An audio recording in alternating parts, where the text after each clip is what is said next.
अगर आप चाहते हैं कि अगला वीडियो आपको सबसे पहले मिले, मेरे चैनल को सब्सक्राइब करें, घंटे को दबाएं, लाइक भी शेयर भी करें। जय गुरु। महाराज की जय। श्री सद्गुरु महाराज की जय। ब्रह्मानंदम परम सुखदम केवलम ज्ञानमूर्तम्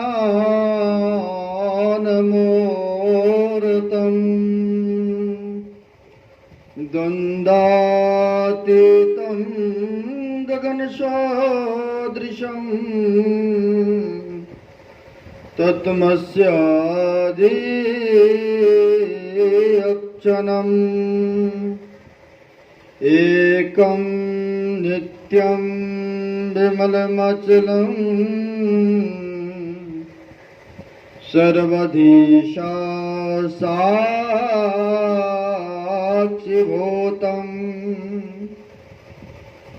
भावातीतं त्रैगुणमृतं सद्गुरुं तं नमामि। मेरा मुझ में कुछ नहीं, जो कुछ है प्रभु तोर, तेरा तुझको सौंपता। क्या लागत है प्रभु महाराज सद्गुरु हैं राजन की राजा। जिनकी कृपा से सर्व काजा, भन में ही सोई परम गुरु नमामि। नमामि नमामि नमामि।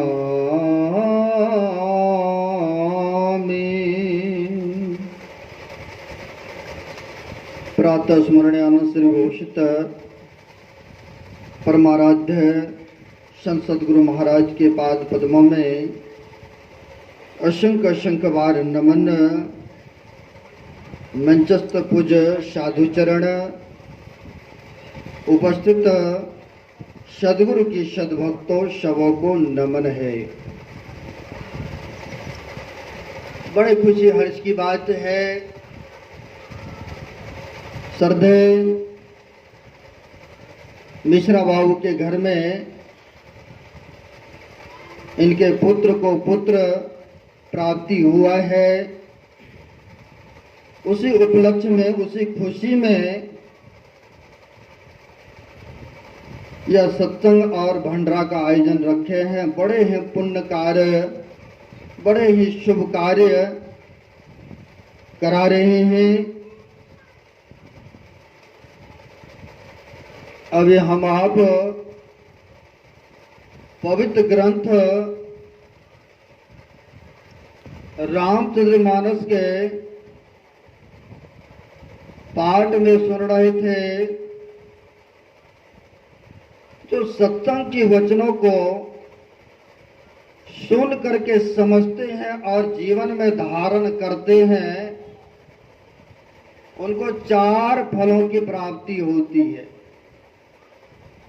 सुन समझहि जन मुदित मन, मज्जहि अति अनुराग, अल्लाह 4 फल यछत तनु, साधु समाज प्रिया। रामायण की चौपाई है। जो आनंद मन से सुनकर समझते हैं संत महापुरुष की वाणी को,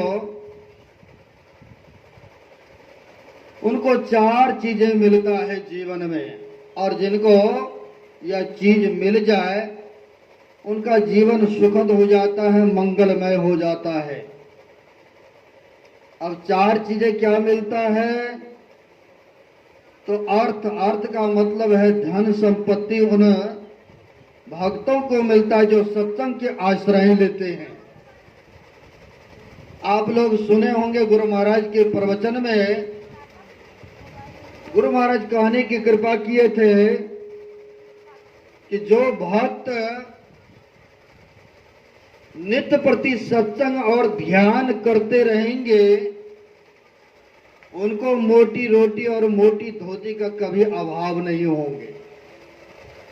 बशर्ते भक्त को विश्वास नहीं होता है। कहते अगर हम पुरुषार्थ नहीं करेंगे, मेहनत नहीं करेंगे, परिश्रम नहीं करेंगे तो कैसे मिलेगा। लेकिन देने वाला तो वही है, प्रेरणा करने वाला तो वो है। उनके कृपा की बगैर एक पत्ता भी नहीं हिल सकता, इतना तो विश्वास है। कहा है बड़ा अच्छा शब्दों में, देनहार कोई और है, पर अच्छा शब्दों में महापुरुष कहते हैं सबको देते हैं, मानव से लेकर चींटी जितने जानवर है सबका भरण पोषण करते हो मालिक। कहा है अजगर करे न चाकरी, पंछी करे न काम, दास मुल्क कह गए सबकी दाता राम। महापुरुष कहते हैं अजगर मतलब होता है सर्प, वो कोई कार्य नहीं करते, कोई काम नहीं करते हैं, उनका भरण पोषण हो रहा है कि नहीं। पक्षी कोई काम नहीं करते हैं तो उनका भी भरण पोषण हो रहा है कि नहीं, उनको भी देने वाला है। मनुष्य कहता मैंने किया, मैं ही कर रहा हूं, लेकिन ऐसा नहीं। कहते हैं उनके कृपा के बगैर एक पत्ता भी नहीं हिल सकता है, उनकी प्रेरणा के बिना कोई काम नहीं हो सकता है। यही बात छत्रपति शिवाजी जो कि महाराष्ट्र में हो गए, उनको भी अहंकार हो गए थे। कई बार कई लोग फैक्ट्री का मालिक लोग होते तो मैं काम दे रहा हूं तभी इतने लोग जीवन यापन कर रहे हैं, उनको भी अहंग हो जाता है। छत्रपति शिवाजी को अहंकार हो गया था कि मैं ही इनको काम दे रहा हूं प्रजाओं को, तभी इतने प्रजाएं लोग खा रहे हैं, चल रहे हैं, फिर रहे हैं।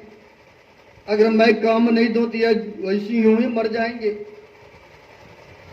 उनके ही गुरु जी थे समर्थ रामदास जी महाराज। भक्त के मन में क्या क्या बातें उठती रहते हैं, जो त्रिकालदर्शी है, जो अंतर्यामी है, वो सब जान जाते हैं।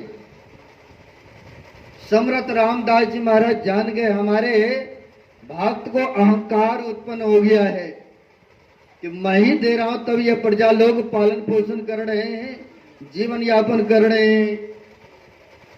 सोचा ये अहंकार की अभी तो अंकुर निकले हुए हैं, इनको खत्म करना चाहिए, क्योंकि अहंकार से सब कुछ विनाश हो जाते हैं। आ गए छत्रपति शिवाजी के पास में समर्थ रामदास जी महाराज। आते हैं, नमन करते हैं, बड़ी आदर सत्कार हुआ। संध्या के टाइम में चलते हैं घूमने के लिए, गए घूमने के लिए, टहलते हैं। रास्ते में एक पहाड़ के चट्टान पड़ा हुआ था। समर्थ रामदास जी महाराज कहते हैं अपने शिष्य छत्रपति शिवाजी से, ये रास्ते में पत्थर के चट्टान से तोड़ के हटवा दो। गुरु का आदेश था, कहना था, उसे तोड़ते हैं। तोड़ते जो ही दो टुकड़े में, दो भाग में होते हैं, उसी में डड्डू को देखते मुंह में भोजन विख्यात कीड़े, थोड़ा पानी भी उस पहाड़ के कंदरे में बीच में पड़े हुए। बड़ी आश्चर्य हुआ छत्रपति शिवाजी को, ये कैसे, इसके बीच में भी इनको भोजन। समर्थ रामदास जी महाराज कहते हैं शिवाजी तुम तो कहते हो कि मैं देता हूं भोजन पानी, तब यह प्रजा लोग पल रहा है, इनको कौन देने वाला है जो कि पहाड़ के बीच में है, इनको पानी भी है और भोजन भी मुंह में। तब उनको हुआ नहीं, देनहार तो कोई और है। श्री सद्गुरु महाराज की जय। वही बात यहाँ पर कहते हैं, अजगर करे न चाकरी, पंछी करे न काम। पंछी कोई काम नहीं करते, लेकिन उनको भी रहने के लिए घोंसला मिलते हैं, खाने के लिए दाना ही मिलते हैं, पीने के लिए पानी मिलते हैं, सारी व्यवस्थाएं परमात्मा कर बैठे हैं पहले से।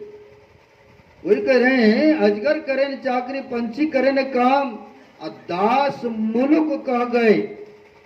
मुलुक दास एक संत हुए हैं बड़े उच्च कोटि के, कहते हैं दास मुलुक कह गए सबके दाता राम, देने वाला एक ही है। वही कहते हैं सत्संग में आने से अर्थ की प्राप्ति होते हैं, यानी धन संपत्ति मिलते हैं, रोटी और धोती का अभाव नहीं होते हैं, बशर्ते विश्वास नहीं होते हैं भक्त लोगों में। और रामायण में कहते हैं जो जीव, जो प्राणी, जो भक्त विश्वास नहीं करते हैं उनको स्वप्न में सुख शांति नहीं मिल सकता है।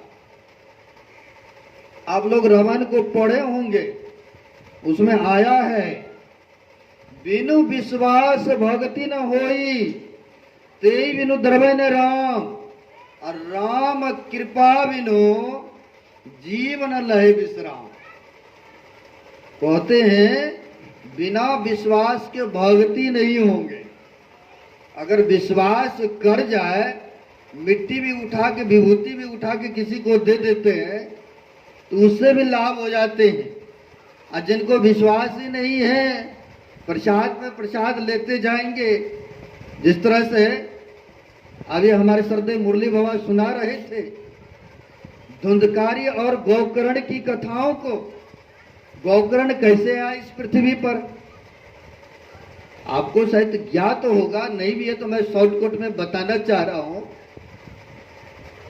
गोकर्ण के पिता का नाम था आत्मदेव, ब्राह्मण थे, बड़े सरल थे, बहुत अच्छे व्यक्ति थे, योग तपस्या अनुष्ठान करते थे।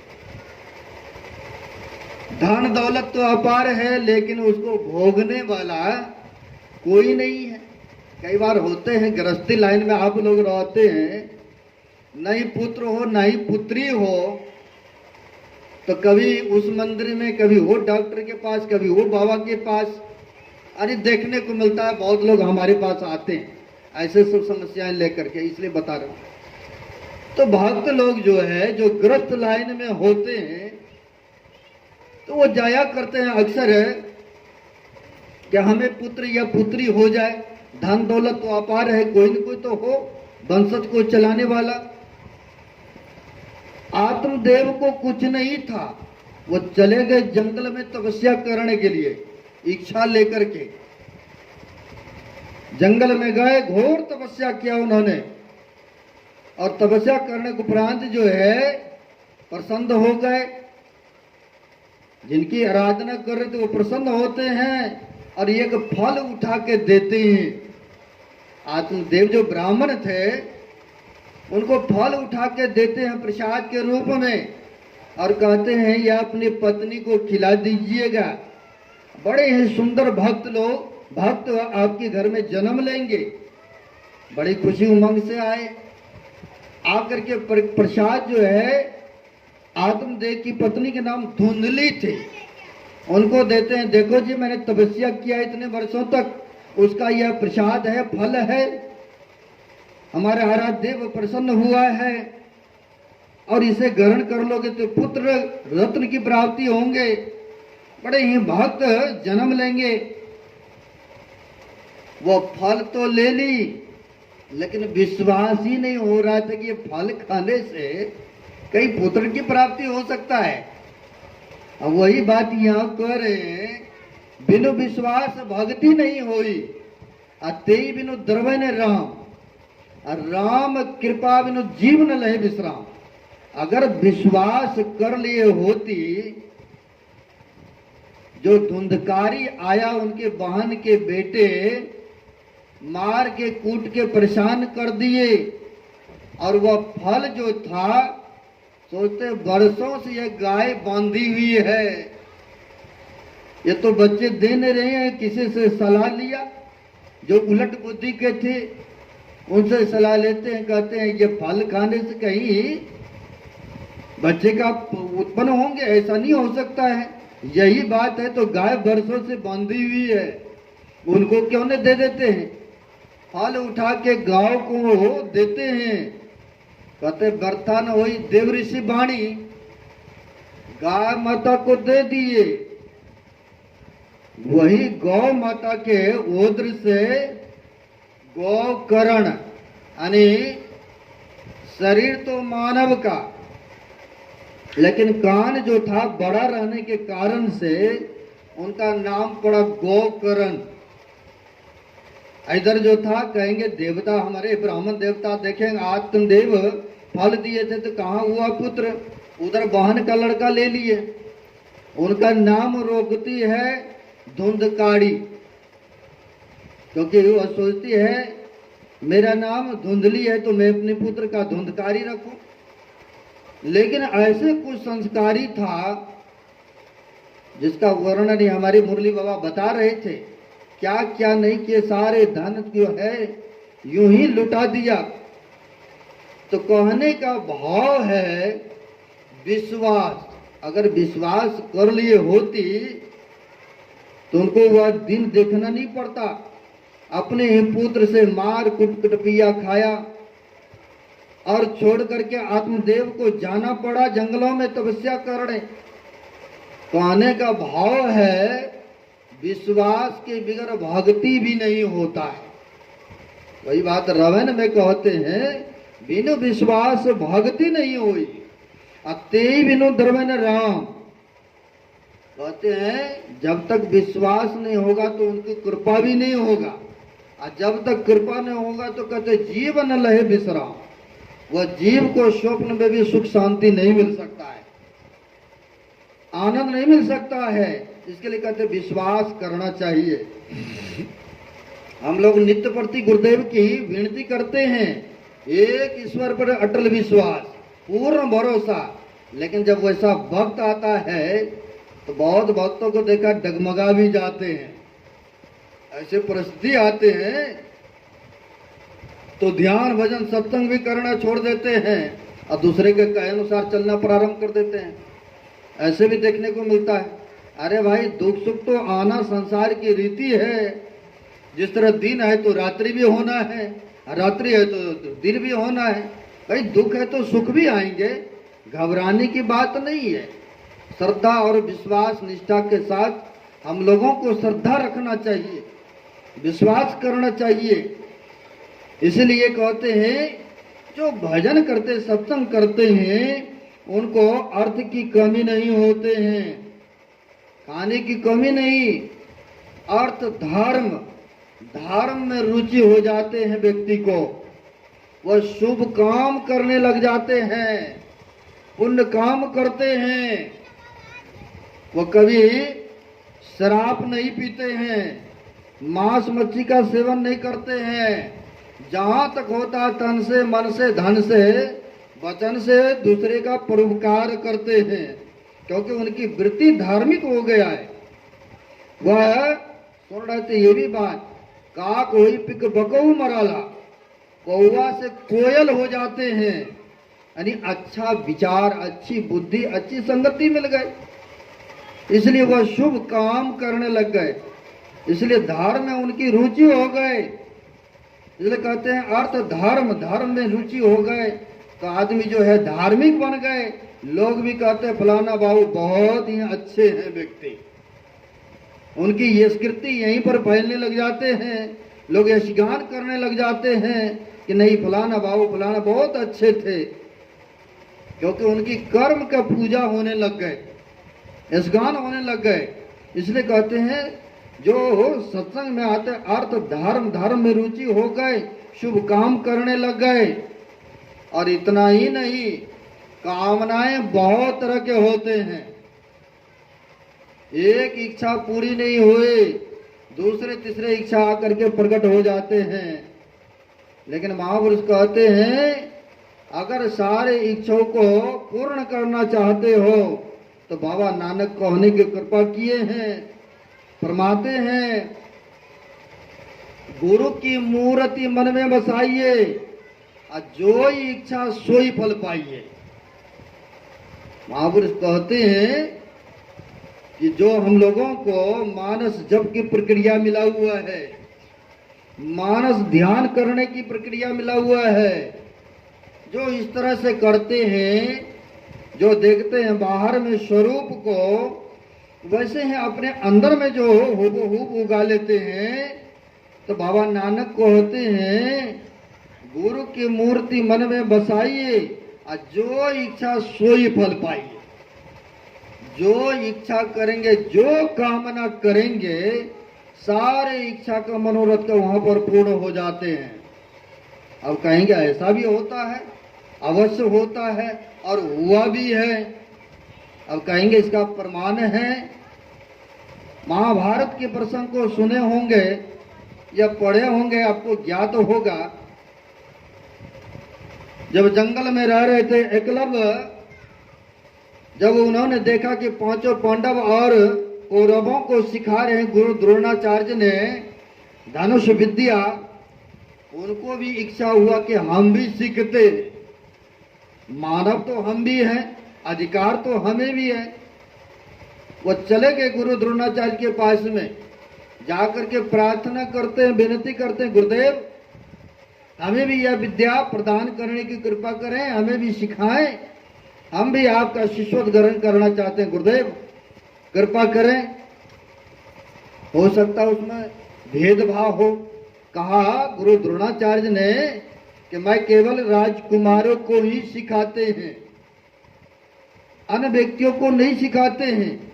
लेकिन गुरु में जिनको श्रद्धा है, निष्ठा है, विश्वास है, उनको फल अवश्य मिलता है, उनको फल अवश्य मिलता है। एकलव्य क्या करते हैं, गुरु द्रोणाचार्य जी का तस्वीर स्थूल रूप वहां पर बना करके उनका ध्यान करते हैं।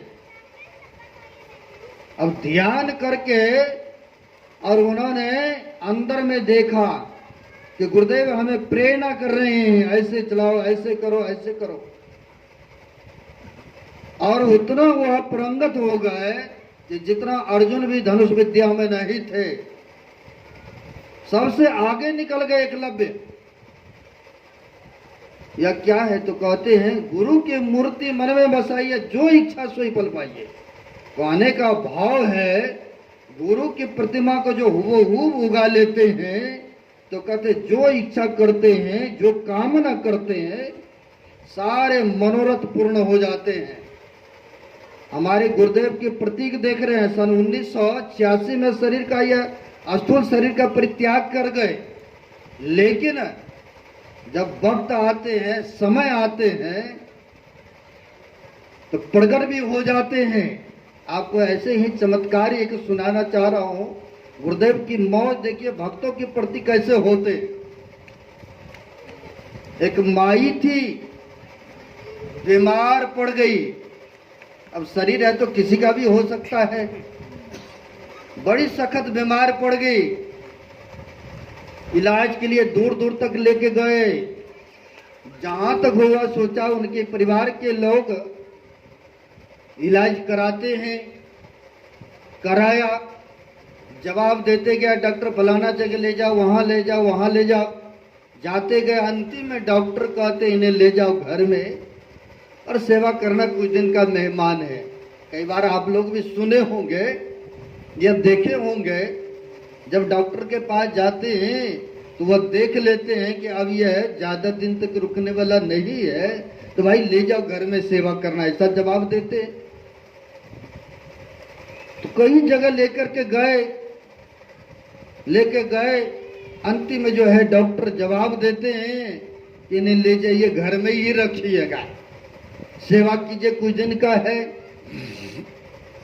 घर के लोग ले आते हैं, ले आए घर में। एक तो ऐसे ही पैसे बहुत खर्च हो चुके थे, उनके पीछे सभी थे, कामकाज भी अस्त व्यस्त हो चुका था। सोचा चलो घर में है, ले आकर दे दिए, समय पर खाना, समय पर पानी देते रहे। एक दिन की बात है, उनके पास में कोई नहीं। बूढ़ी माई को बड़ी जोरों के पानी प्यास लगते हैं, पानी प्यास लगते हैं। वह पुकारती है, कोई हो एक गिलास पानी दो, हमें बहुत जोर की प्यास लगा है, कोई पानी दे दो एक गिलास। अब पास में कोई हो तब तो सुने, या यूं कहिए आजकल को देखने को मिलता है, ज्यादा दिन तक अगर बेड पर पड़े रहते हैं तो जो भी घर के बहुएं हैं या बेटे हैं वो भी देख करके मुंह फेर लेते हैं। ऐसा देखने को मिलता है समाज में। लेकिन एक बात मैं ये भी कहूंगा, आप भी एक दिन वृद्ध होंगे, आप भी पुत्र कहलाए हैं, अभी तो पिता भी हैं, और आप भी एक दिन ऐसे आएंगे परिस्थिति में। भाई सेवा करोगे तो आपका भी सेवा मिलेगा, नहीं करोगे तो फिर नहीं करोगे तो नहीं मिलेगा। लेकिन ऐसा देखने को नहीं मिलता, बहुत ही कम देखने को मिलता है। देख करके भी कई आदमी ऐसे मुंह फेर लेते हैं, यूं ही चिल्लाती रहती है। अब बूढ़ी बेचारी को पानी प्यास लगा, बड़े जोरों को बड़ी चिल्ला रही है। सुनकर के भी अनसुनी करते हैं घर के लोग। कई बार तो ऐसा भी देखने को मिलता है, लोग कहते हैं यह मर भी क्यों नहीं जाती है, सबको परेशान कर रखे हैं। ऐसा देखने को मिलता है समाज में। अब बूढ़ी माई परेशान है पानी के लिए, समर्थ तो था नहीं उठ करके पानी ले ले।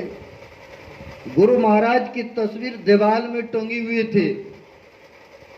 अब बड़ी बृहद रूप से देखती है और पुकारती है, रोती है, आंख से आंसू बह रहे हैं, और गुरुदेव से कहती है, गुरुदेव आप तो सर्वत्र हैं, जानी जान है, समर्थवान है, यानी जो भी अंदर से उठ रहा है अपने भाव प्रकट कर रही है।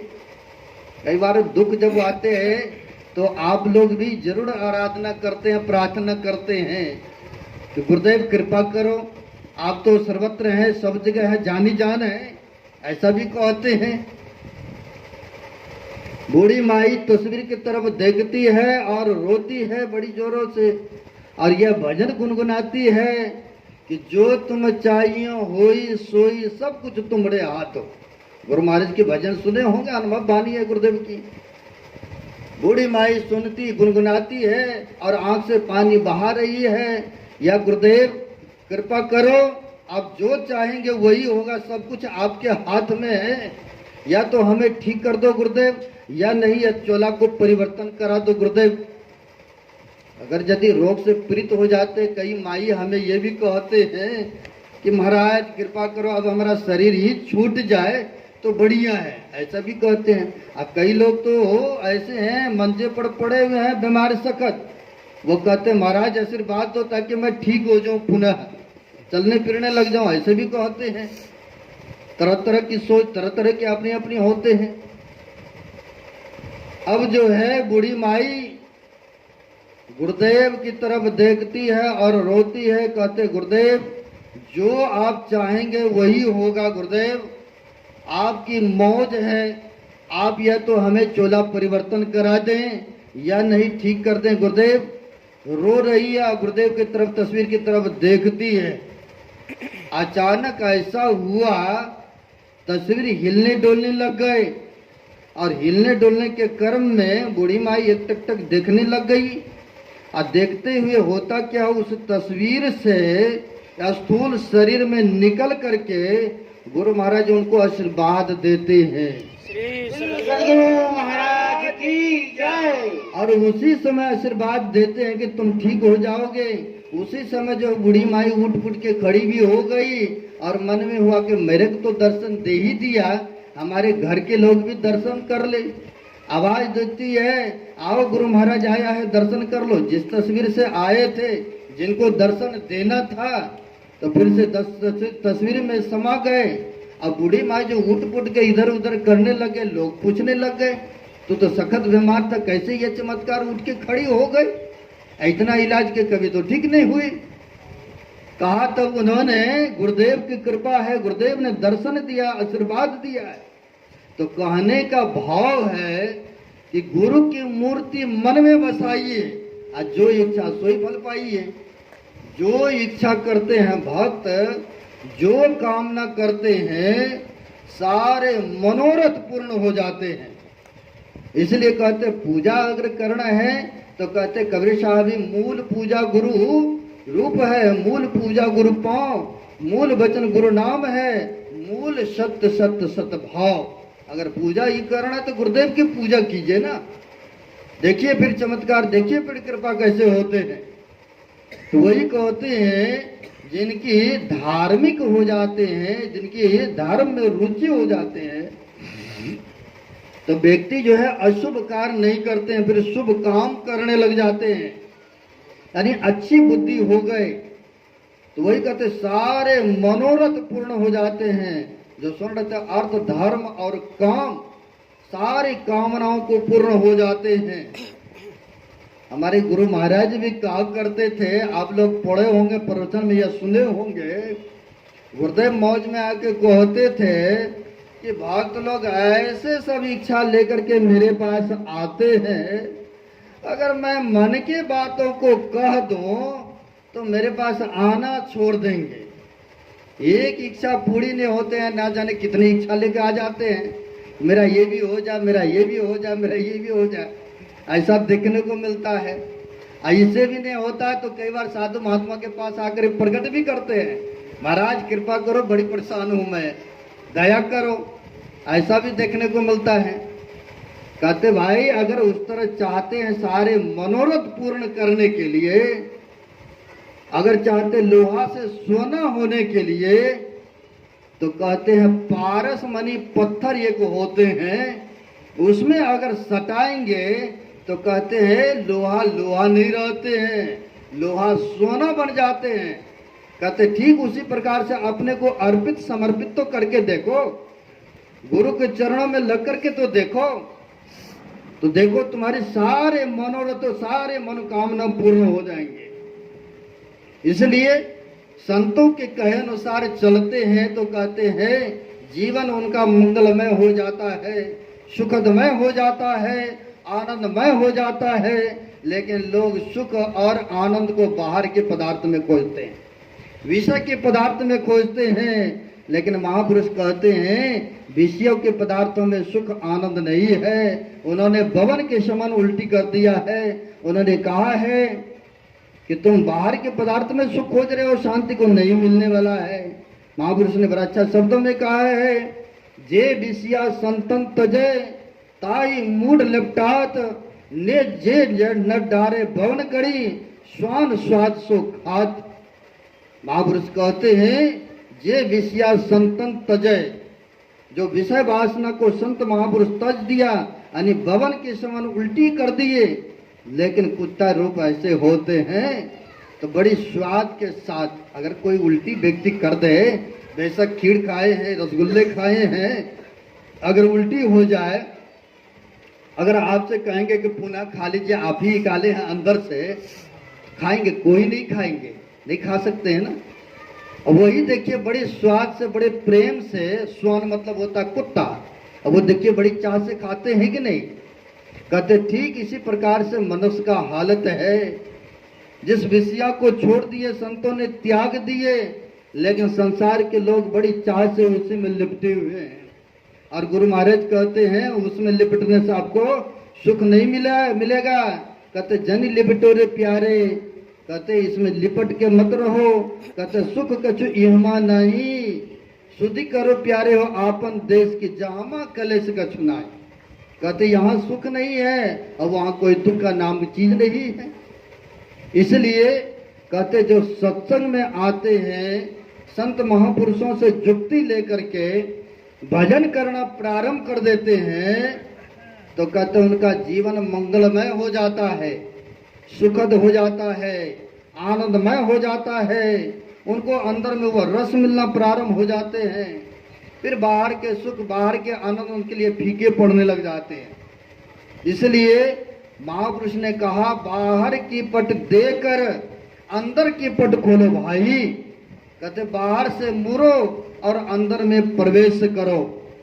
तो कहते हैं कि सब मनोरथ, सारी कामनाओं को पूर्ण करना चाहते हैं, वह सुख शांति को प्राप्त करना चाहते हैं। तो आइए सत्संग में, आइए महापुरुषों के छत्र छाया में, सारे मनोरथ आपके पूर्ण हो जाएंगे, सारी कामनाएं पूर्ण हो जाएंगे, क्योंकि वह समर्थमान है। देखते हैं आपके छोटे बच्चे हैं, देखते हैं कि उनको क्या चाहिए, भोजन चाहिए या पानी चाहिए, या सर्दी का मौसम आ रहे हैं, या उनको गर्म वस्त्र चाहिए, समय समय पर सब देते हैं। माँ बाप सारा व्यवस्था करते हैं। अगर बीमार होते हैं तो डॉक्टर के पास ले जाते हैं, दवाइयाँ देते हैं। कहते हैं हम आपके जो छोटे बच्चे कितना ध्यान रखते हैं, और जिनके कृपा से यह सृष्टि चल रहा है, जिन्होंने यह सृजन किया है, उनके प्रति अगर अर्पित समर्पित हो जाएंगे, क्या वो हमारा देखभाल संभाल नहीं करेंगे? अवश्य करते हैं। अवश्य सारे मनोरथ, सारे कामनाओं को पूर्ण करते हैं। इसलिए अर्पित समर्पित होने की आवश्यकता है, निछावर करने की आवश्यकता है। लेकिन बशर्ते विश्वास नहीं होता है, भक्तों को विश्वास नहीं होता है। लेकिन विश्वास करके अगर अर्पित समर्पित हो जाएंगे तो कहते सारे मनोरथ पूर्ण हो जाएंगे। और अंतिम में क्या है, ये भी सुन रहे थे, अर्थ धर्म काम और मोक्ष। मोक्ष का मतलब है छुटकारा, जन्म मृत्यु से छुटकारा पा लेना, या आवागमन के दुख में नहीं आना, 84 के चक्कर में नहीं पड़ना। कहते इन दुखों से छुटकारा मिल जाते हैं। बच्चे भी स्कूल जाते हैं तो वह भी चाहते कब छुट्टी मिले। हम आप ये ना जाने कितने जन्मों से ये शरीर और संसार में आ रहे हैं, इस चक्कर में पड़ते आ रहे हैं। कहते इनसे अगर बचना चाहते हैं, आवागमन के दुखों से छूटना चाहते हैं, तो हम आपको संतों की छत्र छाया में आना पड़ेगा और उनसे जुक्ति लेकर के भजन सुमरण करना पड़ेगा। इसलिए कहते हैं अगर मोक्ष चाहते हैं, सारे जन्म मरण के सारे कलेशों से मुक्त चाहते हैं, तो आइए उनसे जुक्ति लेकर के भजन सुमरण करें, ध्यान करें। तभी हम लोगों का यह लोक और परलोक मंगलमय होगा, सुखद होगा। इसलिए संत महापुरुष इस संसार में जो आते हैं वह रास्ता दिखाने के लिए आते हैं, सद्ज्ञान देने के लिए आते हैं। इसलिए कहते हैं ऋषि मुनि सब आते हैं समझाने के लिए, और कुछ तो समय निकालो हरिगुण गाने के लिए। संत महापुरुषों ने तो अपना कल्याण कर ही लिया, लेकिन उन्होंने देखा कि जीव बड़ी दुखित है और तृप्त है, तो उन्होंने बड़ी कृपा किए। उन्होंने पैदल चल करके परेशानियों को झेल करके भी इस ज्ञान को उन्होंने पब्लिक के बीच में बिखेरा, उन्होंने बांटा। यहीं तक नहीं, एक संत हो गए पलटू साहब काशी का, उन्होंने देखा तो बड़े उनको हुआ, दुख हुआ। उन्होंने भक्तों का पांव भी पकड़ने लग गए। उन्होंने कहा यह जीवन का कोई पता नहीं है, शुभ काम कर लो, अच्छे काम को कर लो, यही तेरे नाल जाना है। उन्होंने कहा भजन यात्री कीजिए। जो भजन करते हैं इसमें कोई हिस्सेदार, कोई भागीदारी नहीं होते। जिस तरह आप भोजन करते हैं, आपके स्वयं क्षुधा शांत होता है, आप तृप्त होते हैं, उसी तरह से चाहे शुभ कर्म करें या शुभ कर्मों को करें, पुण्य करें या पाप करें, स्वयं आपको मिलता है। कहते हैं भजन यात्री कीजिए, और बात में देर, और बात में देर, जगत में जीवन थोड़ा, मानुष तन धन जात, गोर धरी करो निहोरा। अब देखिए महापुरुष कितने दयालु हैं, कितने दया की सागर हैं। गोर धरी करो निहोरा, अब गोर पकड़ते हैं, लेकिन उन्होंने तो अपना कल्याण कर ही लिया था, लेकिन फिर भी उनको दया आ गई। जो संत होते हैं वह वृक्ष के समान होते हैं, नदी के समान होते हैं, दूसरे को दुख देख करके दुखी होते हैं। वृक्ष में देखते हैं लोग डले मारते हैं, डंडे मारते हैं, फिर भी वृक्ष फल ही देते हैं, दूसरे साल छां ही देते हैं। कहते ठीक उसी प्रकार से संत महापुरुष का अपमान करते हैं तो भी ठीक है, मान करते तो भी ठीक है। बहुत लोग ऐसे हैं, संतों को तो बहुत तरह तरह के कष्ट भी दिए हैं। संत मंसूर हो गए, आप लोग पढ़े होंगे, उनकी शरीर के यही चमड़ाएं खींच लिया गया है ये धर्म के प्रचार प्रसार करने में। हम लोग पंजाब प्रांत में रहते हैं, देखिए 10वें गुरु में से कितने को कष्ट दिया है। औरंगबाजों ने 10वां गुरु गोविंद सिंह जी हो गए, उनके 4 पुत्र जो है युद्ध में समाप्त हो गए। ये धर्म को बचाने के लिए, धर्म की रक्षा के में कितने कितने संहार हो गए, शरीर का परित्याग हो गए। अगर वो चाहते तो अपनी तो कल्याण हो ही गया था, लेकिन उन्होंने सोचा नहीं, इस धर्म को आगे बढ़ाना है, लोग को इस्लाम बनने से बचाना है। तो उन्होंने जो है युद्ध किया और उससे बचाया। आज देखिए यह हिंदू धर्म, यह जो है पार्था चल रहा है। बड़ी कृपा संतों के रहा। वही कहते हैं महापुरुष, गोर धरी करो नहीं हो रहा। वह पांव पकड़ते हैं पब्लिक का, संगत का, क्योंकि दयालु होते हैं। वह संत जो होते हैं वृक्ष के समान होते हैं। वृक्ष में डले मारते, डंडे मारते हैं और फिर भी वह फल ही देते हैं। संत को जितना मर्जी ही उदाहरण दिए हैं, अपमान करते हैं, लेकिन फिर भी वह दूसरे का मान ही रखते हैं। कहा है जमीन की संज्ञा देते हैं महापुरुष। जमीन को जितना मर्जी उलट पुलट कर दें, वह धरती माता ये नहीं कहती कि हमें पीड़ा हो रहा है, क्यों तुम लोग उलट पुलट कर रहे हो, क्यों इतने गड्ढे कर रहे हो। इसलिए उनको संज्ञा, धरती की संज्ञा देते हैं। कहा है कोर कार धरती सहे और सब बन रहा है, कटुक वचन साधु सहे और से सहा न जाए। ऐसा कहते हैं उदाहरण में। और दूसरी उदाहरण में कहते हैं वृक्ष कबहू फल ना भखे, नदी न संचय नीर, अब परमार्थ के कारण साधुन धरा शरीर। नदी जो होते हैं अपने लिए जल संग्रह नहीं करते हैं, पर उपकार के लिए, दूसरे के लिए। उसमें चाहे उच्च वर्ण आ जाए स्नान करने, या नीच वर्ण आ जाए, सज्जन आ जाए या दुर्जन आ जाए, गंगा माई ये नहीं कहते कि भाई तुम क्यों आए हो। उनके लिए समान नहीं है। वृक्ष के फल जो है वह सब के लिए हैं, छां सबको देते हैं। उसी प्रकार से कहते हैं संत महापुरुष भी होते हैं, उनको अपमान भी करते हैं, फिर भी वह दूसरे का मान ही करते हैं। इसलिए संत महापुरुषों को बड़ी कृपा है, दया है। उन्होंने कहा भजन यात्री कीजिए और बात में देर, और बात में देर जगत में जीवन थोड़ा। मानुष तन धन जात गोर धर करो निहोरा, कांच महल के बीच में पवन पक्षी एक रहता, 10 दरवाजा खुला उड़न को नित उठी चाहता। अब भज लीजिए भगवान को आही में भल है अपना, आवागमन छुटे मिटे जन्म की कर पड़ा, पलटू अटक न कीजिए घर 84 फेर, अब भजन यात्री कीजिए और बात में देर। महापुरुष कहते हैं और बात में देर लगा दो, लेकिन भजन जल्दी करो, शीघ्राति शीघ्र करो, क्योंकि क्या जाने कल की खबर नहीं पल की। कल का कोई भरोसा नहीं है कि कितने वर्षों तक हमें रहना इस धरातल पर, इस पृथ्वी पर।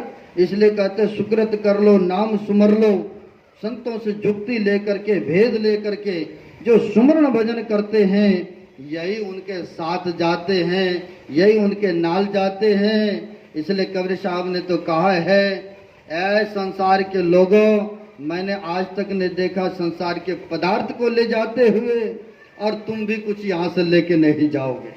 जिस शरीर को बहुत सुंदर से सजाते हो, बहुत बढ़िया बढ़िया वस्त्र देते हो, बहुत बढ़िया बढ़िया भोजन देते हो, यह भी शरीर एक दिन यहीं पर छूट जाना है। लेकिन इसमें रहने वाला जो जीव है, जो शुभ या अशुभ कर्म किए हैं, पुण्य या पाप कर्म किए हैं, यही यहाँ से लेके जाने का है। इसलिए कबीर साहब ने कहा अगर इकट्ठा ही करना हो, सत की पूंजी इकट्ठा कर लो, पुण्य की पूंजी इकट्ठा कर लो, सत्कर्मों का पूंजी इकट्ठा कर लो। उन्होंने कहा है कबीर सो धन संचिए जो आगे को हो, आशीष राई गांठरी जात न देखा को। कबीर साहब कहते हैं कि मैंने देखा हूँ बड़े बड़े राजा महाराजा को, बहुत धन दौलत को इकट्ठा किए, बढ़िया से बढ़िया घर मकान बनाया, बैंक बैलेंस किया, लेकिन जात न देखा कोई। मैंने आज तक नहीं देखा कि कुछ लेकर के गया संसार से, इस पृथ्वी लोक से, या शरीर को भी यहीं छोड़ के चले गए। और तुम भी जाओगे, जितने बाबा दादा नाना है सब चले गए, लेकिन संसार के पदार्थ संसार में ही छोड़ के चले गए। हम लोग तो देखते ही है। लेकिन कबीर साहब कहते हैं कबीर सो धन संचिए, जो आगे को जो पुण्य कर्म करेंगे, जहाँ तक दूसरे का परोपकार करेंगे, सेवा करेंगे, जहाँ तक दूसरे का भला करेंगे, कहते हैं यही तो सत्य पूंजी, यही तो सत्कर्मों का पूंजी आपके नाल जाना है, यही तो आपके साथ में जाने वाला है। अन्यथा कहते संसार की पदार्थ तो संसार में ही छोड़ के चले गए। इसलिए यह सुनहरा अवसर है, मानव का शरीर हम लोगों का मिला है ईश्वर के असीम कृपा से। रामायण में कहते हैं यूं ही नहीं मिला है, यह शरीर यूं ही नहीं मिला है, ईश्वर के असीम कृपा हुआ है तब जाकर के यह मानव शरीर मिला है। रामायण में कहते हैं कवों के करी करी नानर देही अदेत इस बिनु हेत स्नेही। जब उन ईश्वर के असीम कृपा हुआ तब जाकर के कहीं यह मानव का शरीर मिला है। इसलिए हम लोगों का यह मूल्यवान शरीर मिला है, यूं ही नहीं खाया कमाया यूं ही गमा दिया। अब जब मालिक पूछेंगे तुमको इस धरातल पर भेजा था सत्कर्म करने के लिए, पुण्य कर्म करने के लिए, नाम भजन करने के लिए, और तुम क्या करके आए हो, तो उस समय कुछ अक्का बक्का नहीं चलने को है, कुछ जवाब नहीं दे सकते हैं। इसलिए संत महापुरुष आते इस धरातल पर आपको समझाने के लिए, सद्ज्ञान देने के लिए। यह उत्तम समय है, यह उत्तम शरीर मिला है और इसी में संसार के काम करते हुए, संसार के देखभाल करते हुए परमार्थ को भी लेकर के चलेंगे तो कहते यह लोक और परलोक दोनों सुखद होगा, मंगलमय होगा। जहाँ तक हो सके परोपकार करना चाहिए और पंच पापों से बचते रहना चाहिए, शराब कबाब से बचते रहना चाहिए, मांस मत्स्य अंडा वगैरह सब से बचते रहना चाहिए। और तब जब सुमरण करेंगे तब आपका सुमरण में मन लगेगा, ध्यान में मन लगेगा, सत्कर्म करने में मन लगेगा। इसलिए यह मानव का शरीर मिला है, बड़ा उत्तम शरीर है। आगे नहीं बढ़ूंगा क्योंकि समय अनुसार सब कुछ हो तो बढ़िया रहता है। बड़े ही पुण्य का काम किए हमारे श्रद्धे मिश्रा बाबू, बड़े श्रद्धावान है, गुरु महाराज के प्रति बड़ी निष्ठावान है।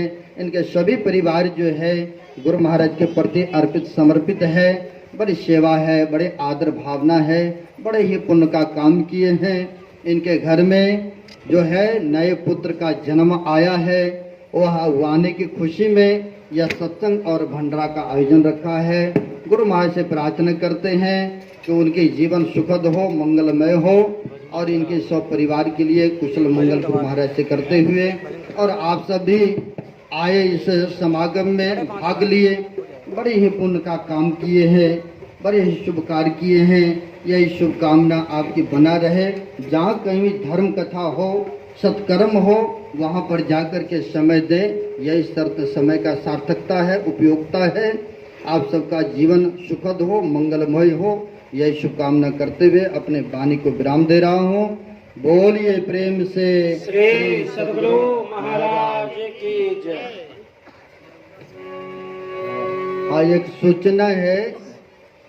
एक सूचना आप सबको मैं दे रहा हूँ, जो कि मेडिटेशन ध्यान होता है मछवाड़ा साहब में, जहाँ हम लोग रहते हैं।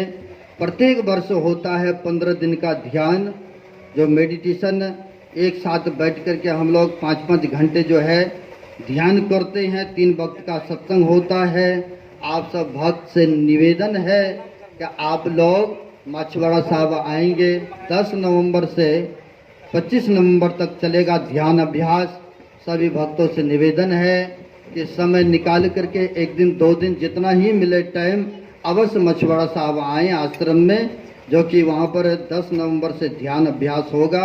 आप सब भक्तगण आमंत्रित हैं, अवश्य पहुँचने की कृपा करें, यही शुभ सूचना है। बोलिए प्रेम से श्री सद्गुरु।